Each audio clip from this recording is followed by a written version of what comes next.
Ladies and gentlemen, boys and girls, children of all ages, Johnny Midnight proudly brings to you the Midnight Express Podcast! Hey guys, welcome to episode 4 of the Midnight Express Podcast. I hope you enjoyed episode 3 with Frankie Sloan as much as I enjoyed recording it. So we're on to episode 4 today with a guy whose real name is Peter Smith. The majority of people who are into British and international wrestling will know him by the name he's spent most of his career as, which is Broadie Steele. As I'll explain in a minute when we start the interview, I've been really looking forward to this one, but a little bit nervous about it for reasons I'll explain in a minute. Having listened back to the podcast, we do lose connection several times throughout it. There's periods where we lose his voice for a little while, but I think having listened back to it, you can get the basic gist of all the stories that he's telling. So it's not a concern. If it goes quiet for a while, just keep listening, you'll get the basic idea. There's one bit right in the middle where we completely lose him, but we get him back on again. So just keep listening, and I hope you enjoy it as much as I enjoyed recording it. For the thousands in attendance and the millions watching around the world, ladies and gentlemen, let's get ready to rumble! So guys, welcome to podcast 4. Now, I'm particularly looking forward to this podcast interview, and I'm actually slightly nervous about this one. This interview is with a guy called Peter Smith, who wrestles primarily as Broadie Steele. Nervous for a couple of reasons. Firstly, because he's absolutely massive. He's billed at 6'6", 299 pounds, and from times I've met him, that's probably a little bit conservative. And secondly, a little bit nervous because this is the first of the interviews I've done with someone who wasn't someone I was almost best friends with. And I've met Pete many times, and he's a really nice guy, and I get on with him well, but interviewing the likes of Ollie and Dean and Frankie was really easy. It's just like having a chat with an old friend, but this is a bit more of a proper interview, so I'm slightly nervous but excited about it as well. So first things first, Peter, Broadie Steele, welcome to the podcast. Thank you, Johnny. It's my pleasure to be here. So I've been doing a bit of research today on you, because obviously I know what I've seen of you in the UK and things you've told me and things I've heard from the other guys and little bits and bobs I've read on the internet, but I've done a bit of proper research today. So the first thing that surprised me, which I didn't realise, is that you came to wrestling relatively late, didn't you? You started wrestling when you were either 31 or 32, is that right? 29. 29, damn the internet. The internet has given me an incorrect figure. Now, well, actually, I might have been 30 when I might have just turned 30 when I had my first match, but I started training at 29. Right, okay. So looking at my research here, before you got into wrestling, you did a lot of things like strongman competitions and things like that, is that right? Yeah, strongman and bodybuilding, and my sport of choice that I excelled in was probably one that you guys hadn't heard of called softball. I've got this down here that you play softball, so it's similar to baseball. I must admit, I don't know what is the difference between softball and baseball. Yeah, well, the difference is baseball is the pitcher throws overhand, similar to cricket, I guess. Well, you guys would be familiar with baseball. And softball, you throw underhand. It's more of a hitter sport. The fields are bigger. The scoring's higher, and it's a power man's game.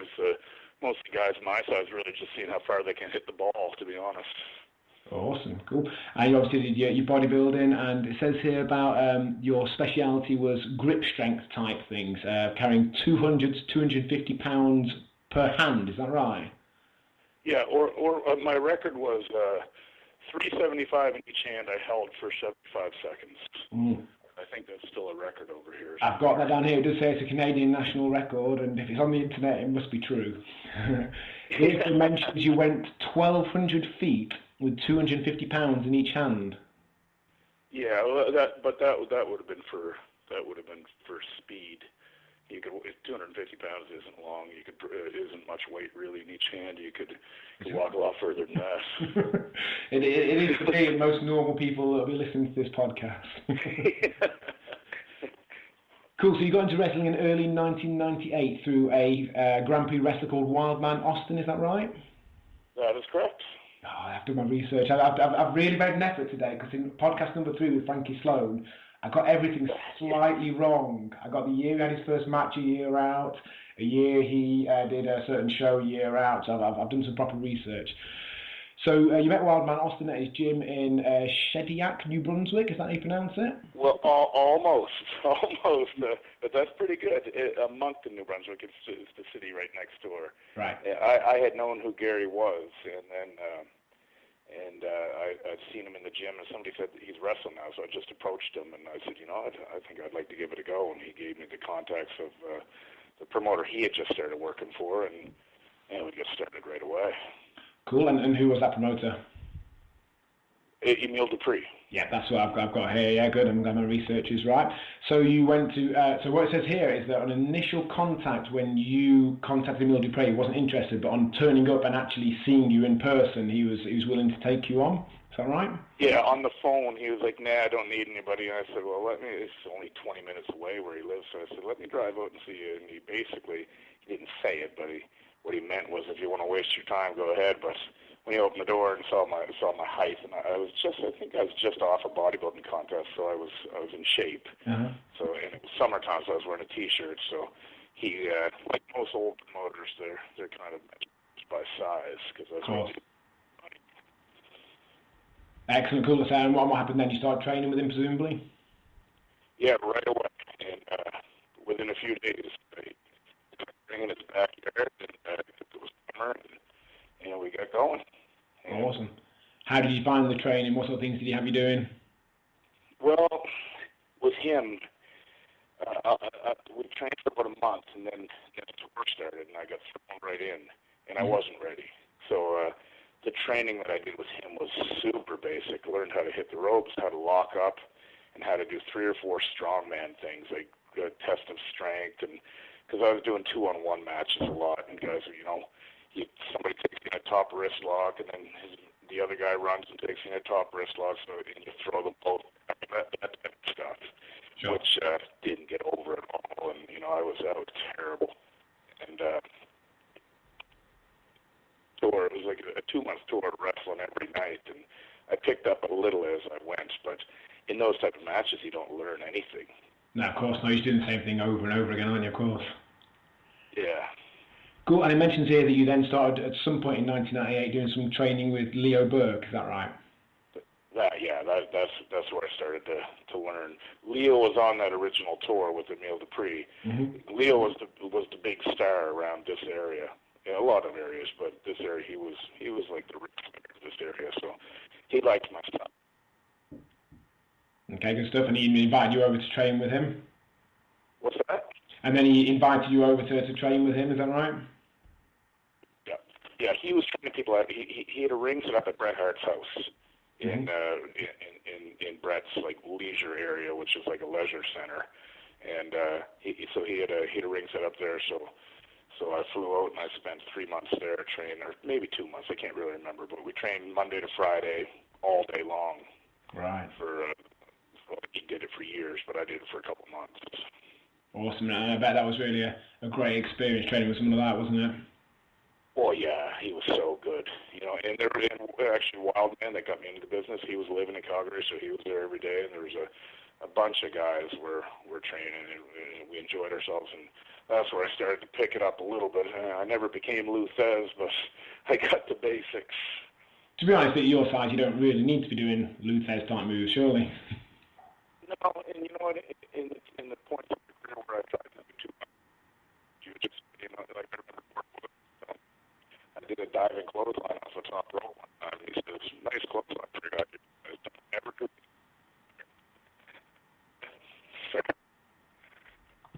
Cool, and so obviously it was at Bret Hart's house. Presumably the likes of Bret was around occasionally, and various other guys coming and going. Yeah, Bret was there all the time. Yeah, he was hurt. So he just signed with WCW, I think, then, so he was hurt. So he never got in the ring with us, but he was just, I don't know if you ever met Bret, but he's a grumpy fucker. I've not met him, and I would never like to say anything off someone I've not met, but that is the general consensus of opinion I've heard amongst people who have met him. That's what all you're going to get out of them. It is what it give a shit. I was never a wrestling fan anyway, so it's not like I've heard other people say, "Oh, there's nothing worse than me," and being disappointed, but I didn't have any heroes in wrestling, so it didn't bother me. He was just another guy, just a guy that happened to make a lot of money. So you never watched it as a child? It was never something you were particularly into? I watched it, appreciate it, but I was never sort of waving a foam finger. You know, I never had a favorite wrestler, and I didn't care. But I watched it because I respected it. I like guys, you know, who were also athletes, and I enjoyed the performance aspect. Yeah, I would say. Okay, cool. And then it mentions here then, so round about that time, at some point fairly in your career, Paul Orndorff came out to Canada as a scout for WCW, and there's a potential for something happening there, but it didn't quite happen. So tell us a story about that. Jesus Christ, you did do your research. I've been on it, mate. I've been Googling you all day. I had almost forgotten him. But yeah, Paul Orndorff came out. He was, I don't know, Leo sent him, or I had already done a WCW tryout, and a whole bunch of us almost got signed, and then they fired Eric Bischoff, so we didn't get signed, and they rehired him, and somebody sent Orndorff out to watch me and Gary. But the promoter, Emile Dupree's, me and Gary were supposed to work with each other, but Emile Dupree, because he wanted to get his son, Rene Dupree, a job, put him on with Gary, because Gary is a great worker, and tried to, but it didn't matter. Orndorff just sat in his seats and drank beer, never once looked at the ring, so he wasn't there to do business, he was just there taking vacations, so nobody got in. Would Rene not have been about, I don't know, 15 at that point? Yeah, he'd have been probably 15, yeah. I was going to say, when I met him, he was still only about 24, and he'd already had 4 years in WWE at that point. Yeah. He was just a kid, teenager. He was a big kid, though. Oh yeah. Fair play to him. So obviously nothing happened with WCW at that point, and then this is more from memory. Actually, I couldn't find anything about it on the internet, but I seem to remember you having some sort of match on like Sunday Night Heat or something like that for WWE around about year 2000. Is that the case? Other than that, 2000, 2002. I don't know if it was on Heat or anything. It was a dark match. Right. Okay. I misremembered, but yeah. I went up for two. It was taped. I've seen it on the internet somewhere, but we went up for 2 shows, and me and Bobby Roode, who's in TNA now, we did a tag match one night, and we just had. And that was right around the time that I had first been in contact with Org Williams. So I really didn't give a shit. You know, I would have loved to have got a contract, don't get me wrong. But I wasn't, because I got the old standard thing, keep calling every week, and we'll get you direct matches and all that. And I remember on the plane thinking to myself, I'm not calling anybody. I wrestle full-time anyway, because things were still full-time around here then. I was just getting ready to go work for Oregon. It was full-time over there, and I said, you know, if they want me, they'll call me. That was 12 years ago. I just didn't really give a shit. Okay, cool. So I didn't realise actually that you first came over for Oregon. I assumed you'd mainly worked for Brian, obviously, at All Star. So how did the contact with Oregon come about? Well, Oregon was still doing tributes. So he wanted somebody to do a Triple H tribute, and he had heard that I had long hair then. Mm-hmm. I don't care, the business is best. You pay me X amount and whatever. So, then he says, I want you to Hulk Hogan. Geez, that's something weird about that. But I did it. I didn't let him call me Hulk Hogan, but... what did he call you? I think he called me Hollywood. Right, okay. But I dressed just like him, came out the real American, did the covering your ear, presumably. You know, and I told people, a few people actually said to me, I can't believe you did that. Well, why wouldn't I do it? I get paid. A job's a job. Yeah. Yeah. So, and it got my foot in the door. He never did tributes again after that. I did 2 weeks and had the best 2 weeks I ever had in my life, socially in wrestling and financially. And he never did tributes again after that because WWE bugged him about it, and I just kept working for him and Brian afterwards. And to be honest, if you're going to be asked to do a tribute, then there's no one better to tribute than the biggest wrestling star of all time, surely. Yeah. And, you know, and every night we'd always think, geez, they're going to piss all over this, but they bought all of us. Frankie was doing one. I think he was doing... Frankie was X-Pac, wasn't he? Not then. He was doing Matt Hardy. Oh, of course, yeah, sorry, he did say he did Matt Hardy as well. I forgot about that. Blackie was doing The Rock. Lee was doing Kane and Undertaker. And, none of us looked like those guys, but the kids bought it up. We sold out everywhere, and they were never disappointed. Of course, presumably that was the Tours of Ireland, a lot of that as well, wasn't it? Yeah. I've heard some great... My first time over, I just did Ireland. I've heard some great stories about the Tours of Ireland. Does anything particularly stick out in the memory for you?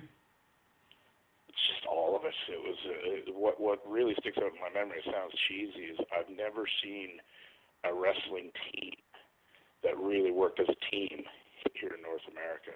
And when I got there and saw that everybody was friends and worked together, and all anybody cared about was having a good show and pleasing the promoter and having fun.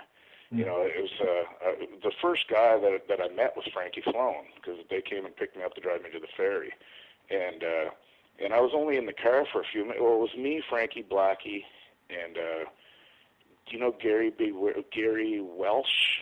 I know his name, but no. Yeah, well, Geraint was there, and some kid named Steve Hambleton. We were all in the car, and within minutes, I just felt a different vibe. I said, "This is different. It's not a bunch of guys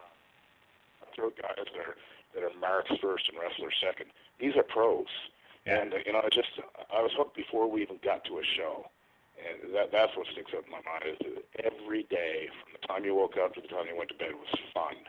No pressure, just everyone really working hard and playing hard. And I just loved it. Awesome. So cool. So that was obviously working for Orig Williams, and then at some point you started working for Brian Dixon, which, by the sounds of it, must have been roughly when I started working for Brian. What was your first contact with Brian, first shows and first experience with him? Well, I was going over to work with Orig. Used to just put the tours together and send me a ticket, and off I'd go. And a lot of dates open on this tour. It was maybe a 5-6 week tour, and there's a few stretches where there'd be 3 or 4 days in a row. Mm-hmm. And he said, let me try to. So he filled them for me with Tony St. Clair in Germany for a few shows, and the majority of the day, because Brian used to go every night then. And the majority of my nights off, he put me in with Brian, and I'll be honest, I'd never heard of Brian. But the first show I did was Croydon. It would have been February of 2003, and I remember getting picked up at the digs where I was staying in Real, and off we went to Croydon. And my first reaction was Brian was he was a nice guy. He didn't talk much, but we drove for 5 or 6 hours. There was heavy traffic that day, and he didn't stop once. And everybody had to piss. And I was thinking, I remember telling Geraint, I don't know if I can work for this guy. 5 or 6 hours sitting in the car, we're all trying to drink water to stay hydrated for the match. And you'd ask him, like, can you stop please? Oh yeah, I had the services, and he'd speed right by, and you knew he was doing it on purpose. So he just wants to get to the show. So I thought, geez, I don't know if I can work for this guy. And it turns out that I did a majority of my career after that with him. Brian never stopped, did he? Ever? No, fuck. And I don't know what his logic is, but he's a machine. He doesn't need to stop, so he doesn't. And I've often thought that. I mean, fair enough. I've never seen him.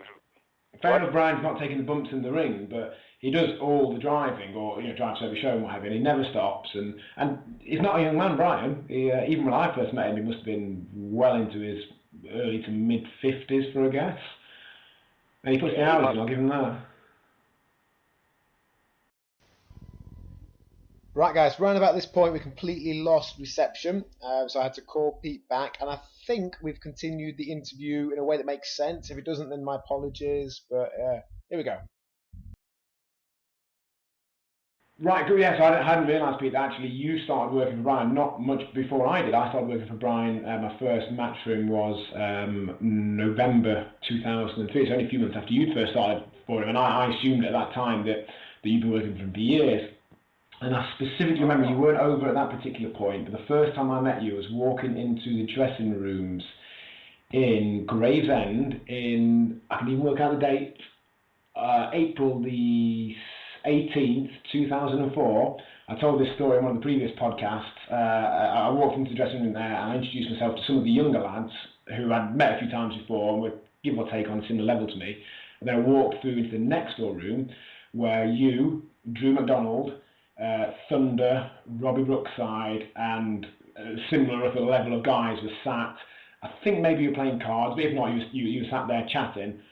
And I had to walk up to you guys and sort of interrupt your conversation and say hello and shake your hands. And I possibly have never been more scared in my entire life.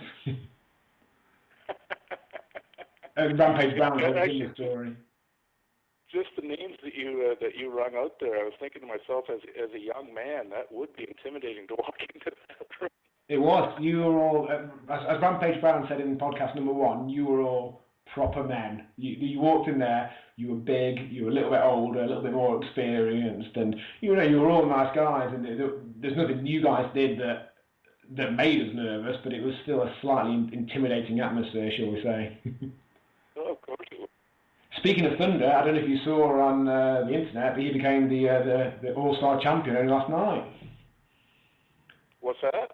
Thunder beat Dean Allmark for the All-Star Championship last night. I don't know if you saw that. Where were they? In Croydon. Oh, Croydon already. Yeah, I saw on Facebook last night. Dean reported that apparently he's got a bit of a leg injury, a bit of a black and blue face, but most importantly, he's no longer the champion. I thought Dean would take that to the grave with him. He'll get it back.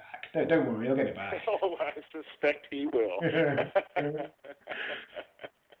Cool. So, as you mentioned, Pete, Brian ended up being the person that you worked the most for. So you've worked for him for the best part of 10 years. I know you've been over for the last couple of years. There's a 10-year period there of working regularly for Brian. Any particularly good memories or stories you'd like to tell? To be honest, they were all good memories.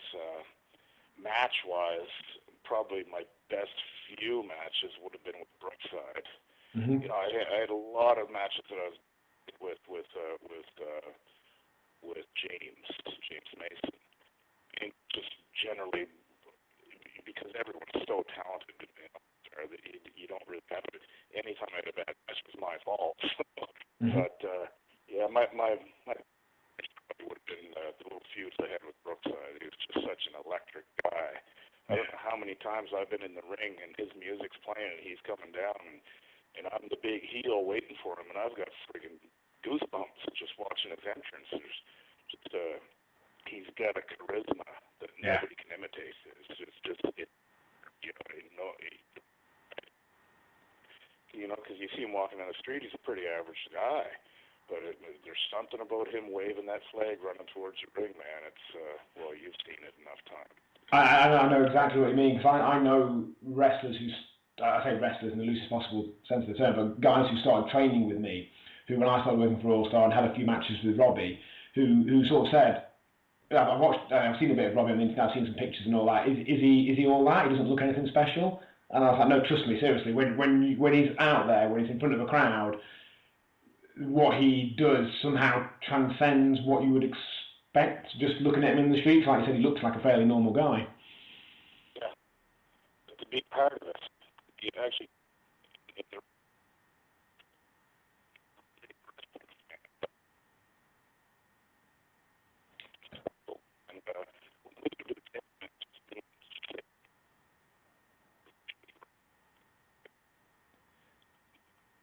Sorry, Pete, I may have lost you. Are you still there?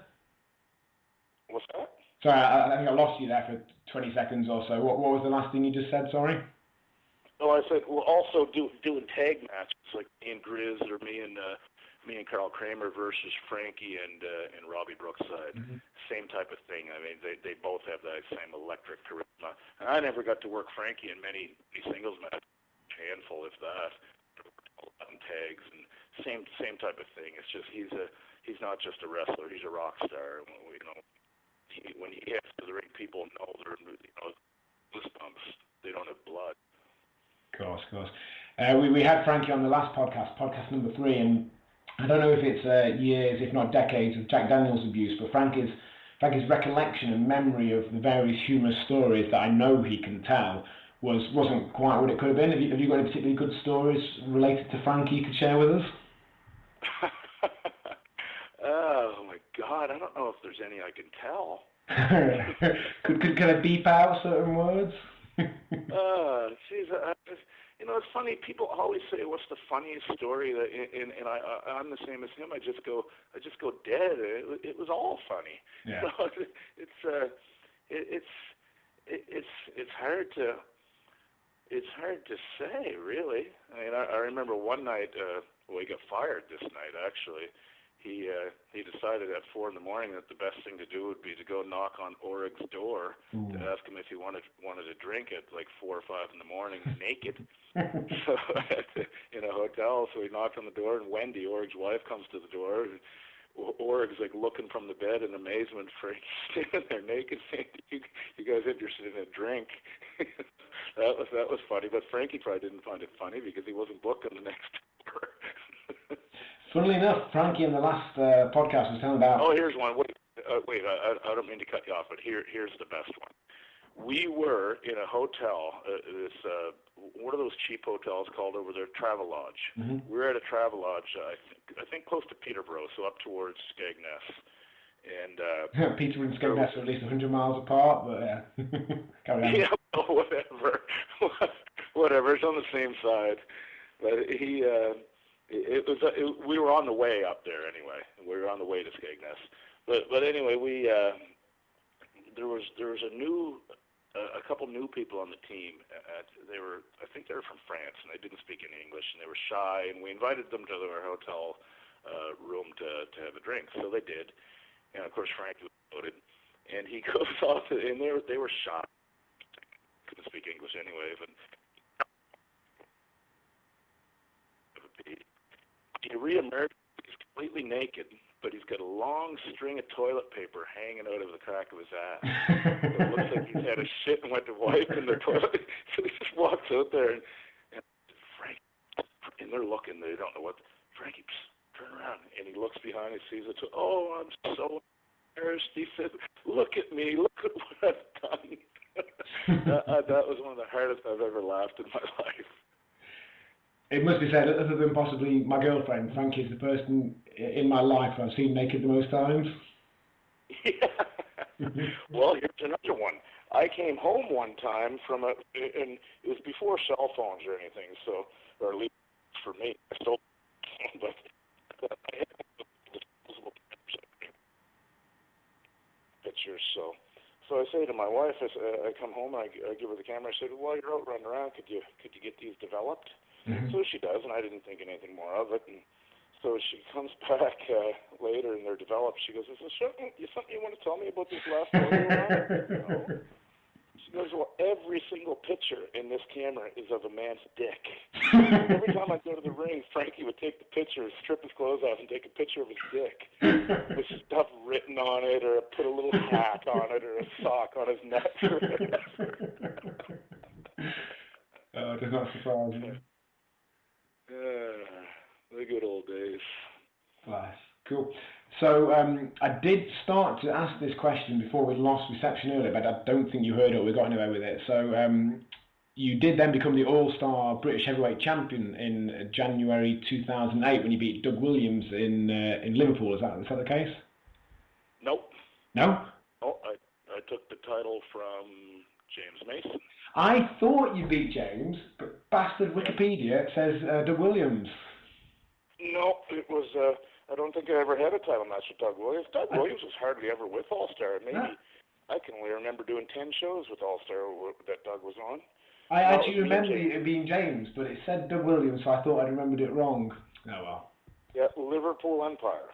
Mm-hmm. I dropped it to James, and Liverpool Empire. I took it from James, and Liverpool Empire. I dropped it to Brookside. Mm-hmm. Maybe a few months later or whatever. Cool. And then around about that time as well, presumably was when the whole Wrestling Reality and Cardinal Sinners TV show was being taped and then broadcast in Canada and around the world. Mm-hmm. How did that all come about? Well, it came about in the most innocent of ways. I wanted to start a full-time wrestling promotion here in the Maritimes, Eastern Canada, where I live. And so, you know, I was trying to get things organized, and I knew the only way to really get houses around here would be through a TV deal. So I was, you know, trying to talk to the local the small cable networks, and there are a couple national networks here too that I'd approached, and then I started thinking. And my friend Rick Doyle, who wrestled as Trash Canyon, him and I were in on it together. And we started discussing, you know, people seem to be, at least at that time, more interested in what wrestlers do after the show than what they do in the ring. You know, you go to a bar and people are so fascinated. Oh, you're a wrestler, and they want to hear all about it, but they don't go to the show.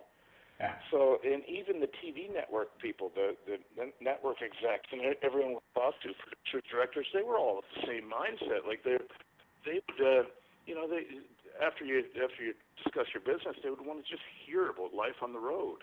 So when we started thinking, maybe that's where the interest is. Let's try to push that. Reality TV was getting popular at the time, so the first phone call I made was to the Fight Network, and they bought in right away. So it was just that easy. But then we had to come up with the funding. It was really difficult. It cost almost $500,000 to shoot the first season of this.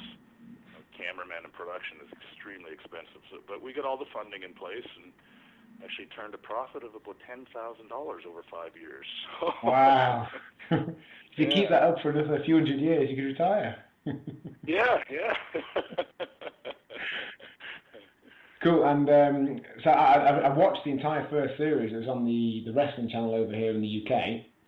And I think, if I remember correctly, only maybe part of the second series was on Wrestling Channel over here. I think maybe the first half wasn't, the second half was. I might be wrong on that.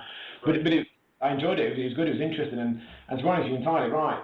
I probably personally prefer... I mean, that's really why I'm doing these podcasts. I'm not doing these podcasts to find out the moves you did in the ring and how you beat James Mason, what move you used to finish him off. I'm doing it to talk about the stories from on the road and behind the scenes and what have you. And there's so many great stories out there that you can see why a TV show based on that premise would be of interest to a lot of people. Yeah, and I truly believe that concept, you know, if a big network wanted to buy in and invest some money, I think it could be a really, you know, because you've been on the road enough that you know, I mean, it's the most boring day on the road at wrestling is a million times more exciting than an accountant has ever experienced. My girlfriend is an accountant, so I'll pause. I'll skip past this part of the podcast when she listens to it.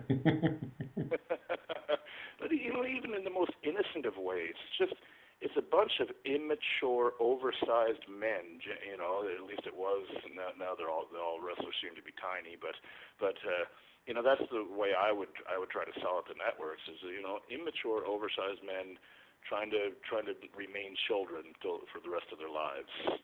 That's quite a really interesting point you just made there. I think in the last 10 to 20 years or so, both the size and almost the maturity of the men in wrestling has changed a lot. So wrestlers do seem to have got a lot smaller. You don't get as many of these big guys around. But also the immaturity seems to have changed. So 10 years ago or what have you, it was immature in terms of like to get loaded and have fun with your mates and just do daft stuff.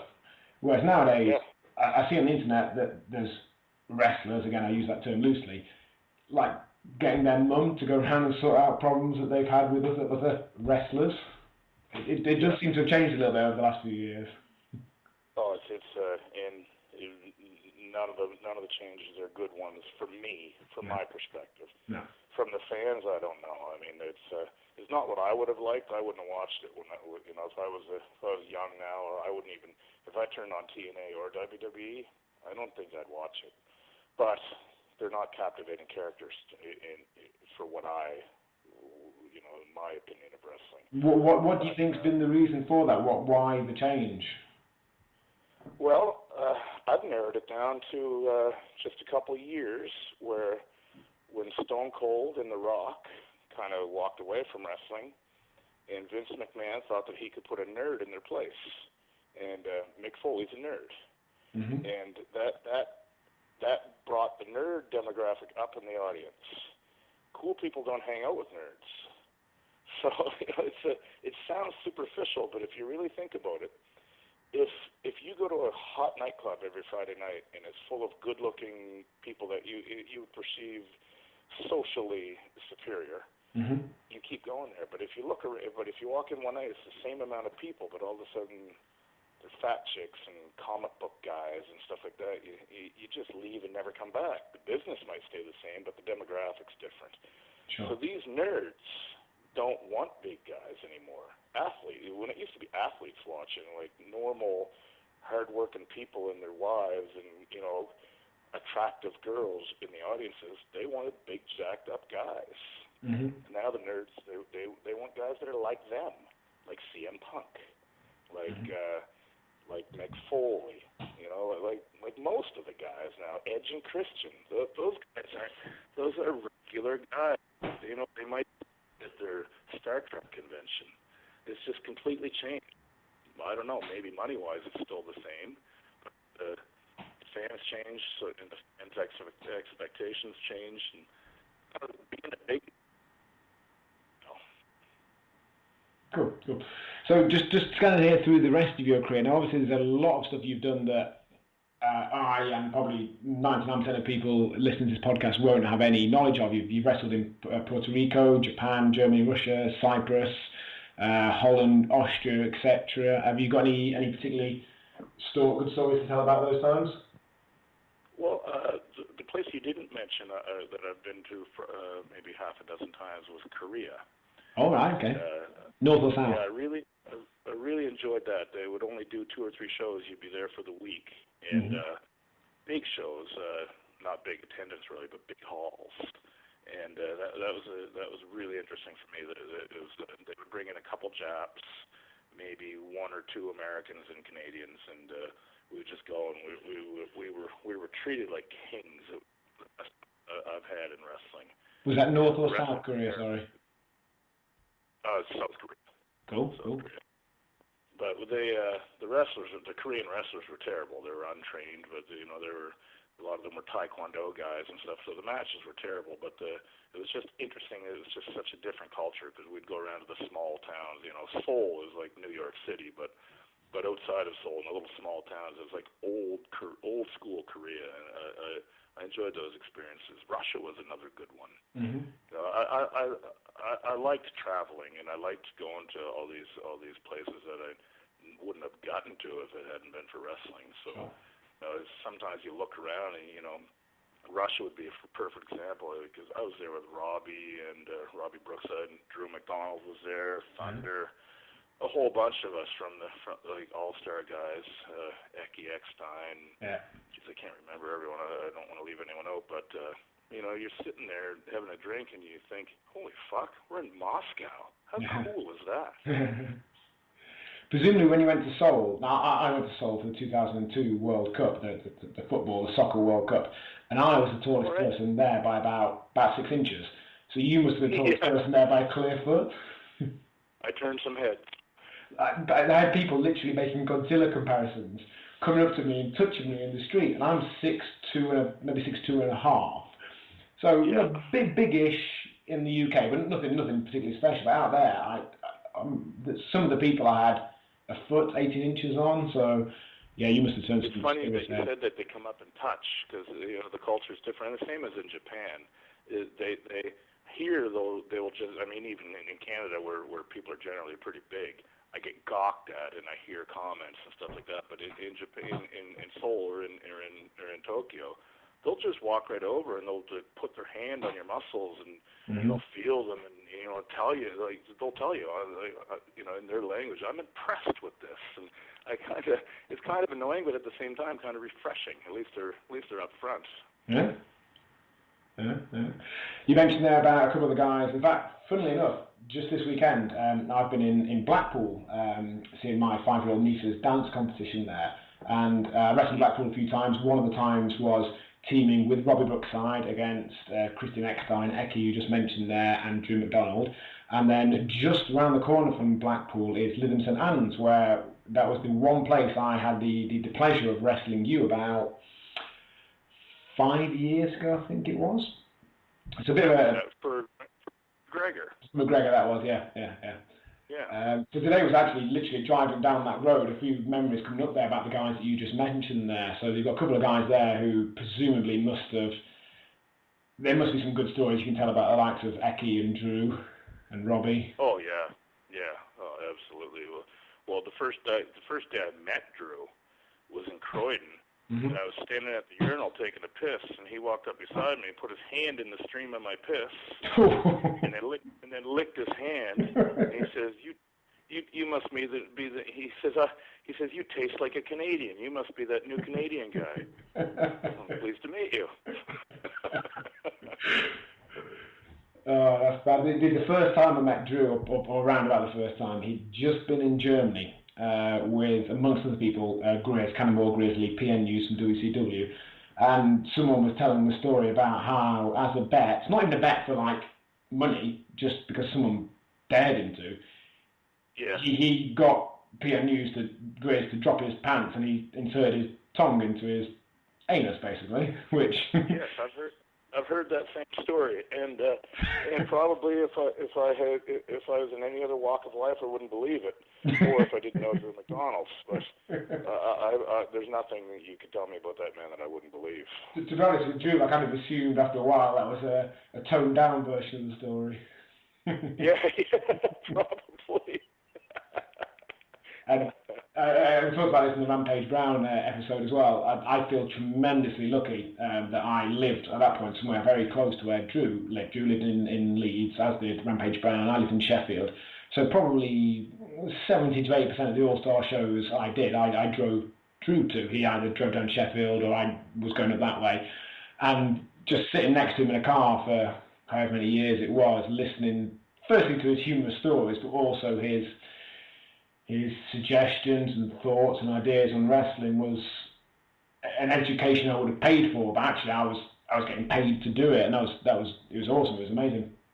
Yeah, he's a great guy, and I had known Drew for quite a while before I really knew him. Mm-hmm. I would see him at the shows. I'd hang out with him a little, backstage, and I'd been to Germany with him, so and a few places we've been. We've had a drink and stuff, but when he started, he hadn't worked for Org for a long time, and then Org took a lot. Him and Org had fallen out, and right before the end, before Org passed away, his last couple of years, he started using Drew again, and so I would drive. It would be me, Drew, and Ollie traveling together. So I didn't really know Ollie that well before then either.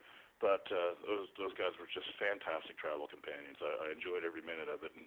And Drew, as wild and crazy as he is, when you spend all day with him, he's a pretty laid back guy, and he's got a lot of insight, not just on wrestling, but in life in general. Mm-hmm. Really smart guy. What was Ollie a good travel companion, or was he sat in the back with his headphones in listening to Hatebreed? It would depend on the day. But Drew wouldn't have it really. I don't think Drew would let him keep the earphones on. Right. So yeah, no, Ollie was great. I've got nothing but good things to say about Ollie. I've never seen him do anything offensive to anybody. Except for those forearms to the neck, they're offensive. Oh man! Again, we were telling some of these stories in the first episode about of all the people I've ever wrestled. I think Ollie must have hit me harder than anyone. There's certain blows I can still feel today, nearly 10 years later for some of them. He doesn't mess about, does he? Well, he should be a shooter, because if that's his work shots, yeah, exactly. How deadly he'd be if he was trying to hurt you. I think he's probably one of these sort of guys where actually if he was trying to hurt you, he wouldn't hit you as hard. Yeah, he'd probably miss you. Yeah. Cool. Any other stories about the various other places you've been around the world and people you've met and wrestled and things you've done? I don't know. I guess there's just a little bit from everywhere. I do have a regret that I didn't go to Japan more. Mm-hmm. I only went there once. I wish I'd really pushed myself, and because I was a victim of being busy. Mm-hmm.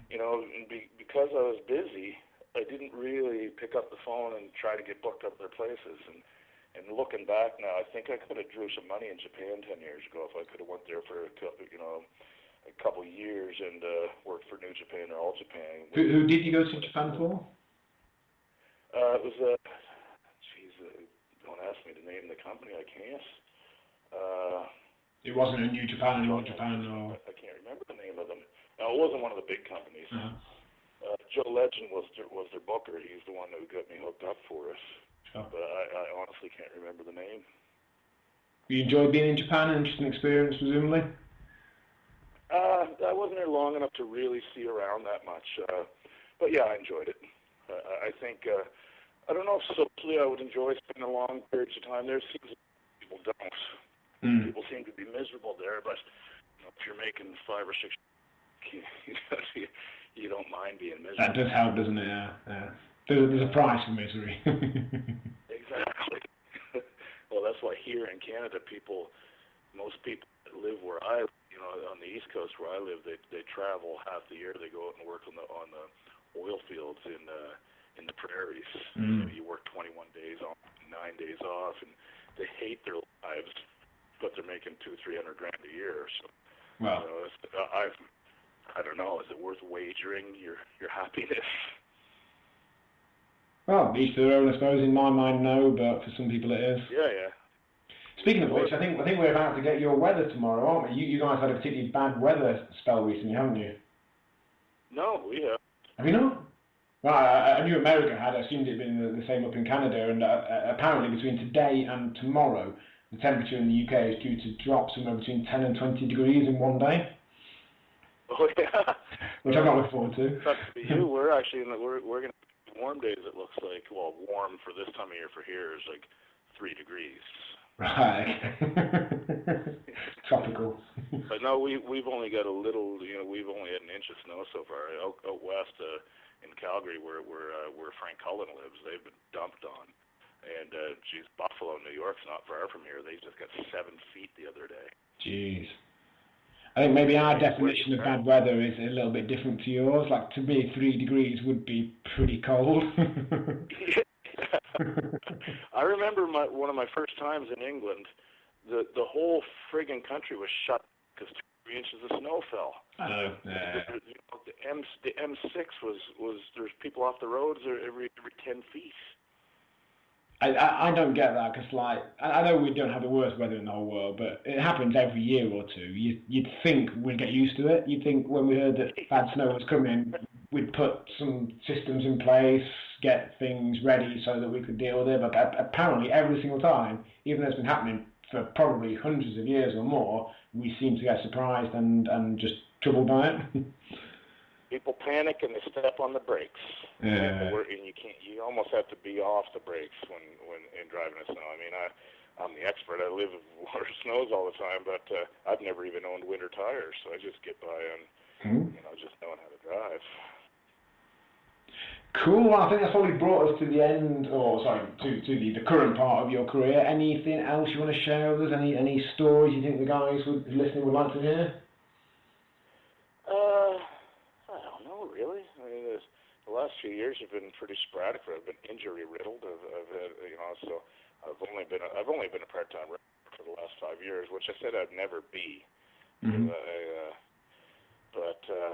Yeah. So it seems like every time I get a little bit of a string in, I'm currently hurt. I've got a torn groin muscle, but yeah, it's we've got a few things going on here that are drawing well. I just did a show Friday night in Halifax, which is the biggest city in this area, and we had a good draw. The main event, Bobby Roode came in for the main event versus one of our local guys, and they've got TV going. They're doing really well. They get 500-600 people to the shows, which is really good for an indie show around here. Mm-hmm. And do you know Mike Hughes?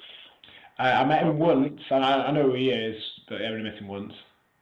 Yeah, he runs over here. He does maybe 6 shows a year, 6 or 8 shows, and he's got this smaller venue, but he packs it out every time. Mm-hmm. And so we have just enough to keep our beak wet, I guess. But nobody's making a living here wrestling anymore. Sure. Which I think is part of the deterioration of the business too, is because guys don't do it for money anymore, do they? No, of course not. No. They do it for Facebook pictures and DVDs. Yeah. It's definitely changed the business, I'll give you that. It wasn't... mean, to be honest, it was changing when I got into it.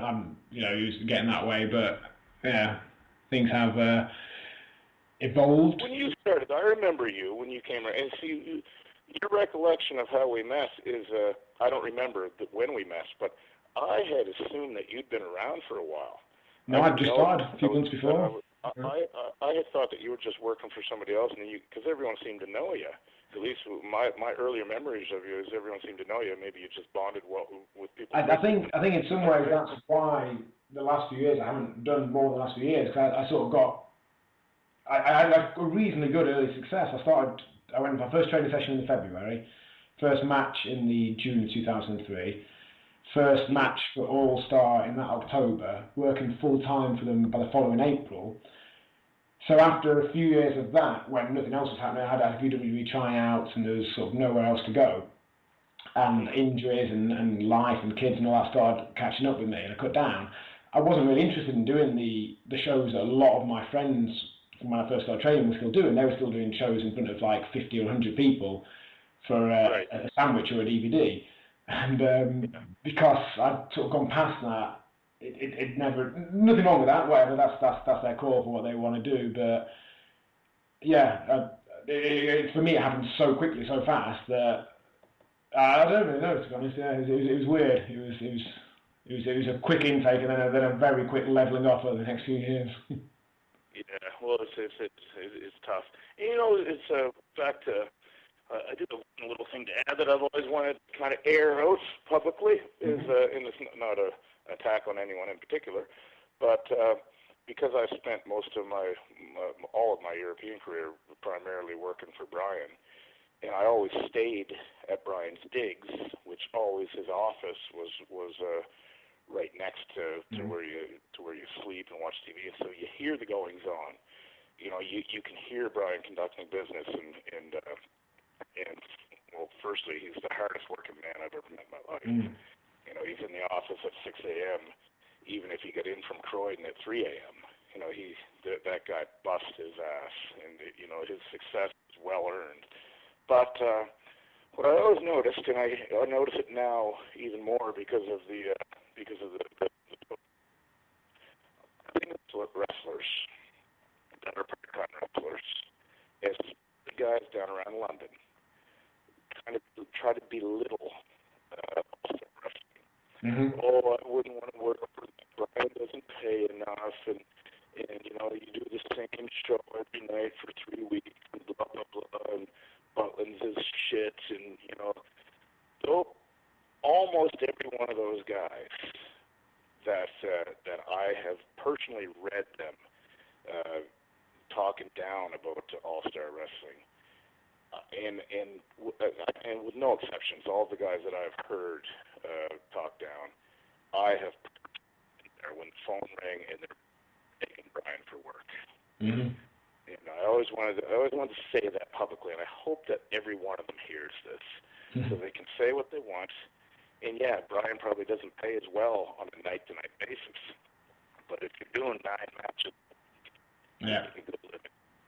Every one of those little fuckers. It is funny because when I first became aware of All-Star, I had the exact opposite opinion. I didn't really know that that was... Exactly, because you were in it for the right reason. You wanted to make money and you wanted to wrestle. Yeah. And these guys all want that too because they call Brian. I think it's Mondays that that Brian wants people to call them. So we would, Sam Elias would be another one. Whoever's in the digs, you sit there and you pay attention, you listen, you know who's calling. You can hear Brian tell, oh, no, I don't need you this week, and because he'd say their name. And you just go, Jesus Christ, I know that guy's been saying, oh, the All-Star team, they're shit, blah, blah, blah. They don't do 1,000 flips off the top rope for peanuts, and, but those same players are calling him every single Monday, begging to get on the jobs for any pay. So, yeah, I just always wanted to say that, and I hope they know they know who they are. Of course they do, yeah. Cool, right. I think we've covered a lot of ground there. That's bang on an hour we're on, and my accountant girlfriend who's sat next door in silence, bless her, she's waiting to watch Strictly Come Dancing, so I better go and reprieve. So I'm second fiddle all of a sudden, eh? No, mate, you be first fiddle, but she's impatient. Okay, buddy. Well, it was really nice talking to you. It was. I think I've said this on every single podcast so far. I'm doing it for this. I do it because I enjoy it. It's nice to catch up with people I've known and friends and what have you. And if people want to listen to it, that's brilliant. I would love that. If they don't, I'm still going to keep doing it because it's good fun. Of course, yeah. If you're ever desperate for a guest in the future, you know my number. Awesome, cool. So yeah, I hope you guys enjoyed that. And I'd just like to say one last thanks to Big Pete, as I'll always call him, but Broadie Steele, as you guys will know him. All right, my friend.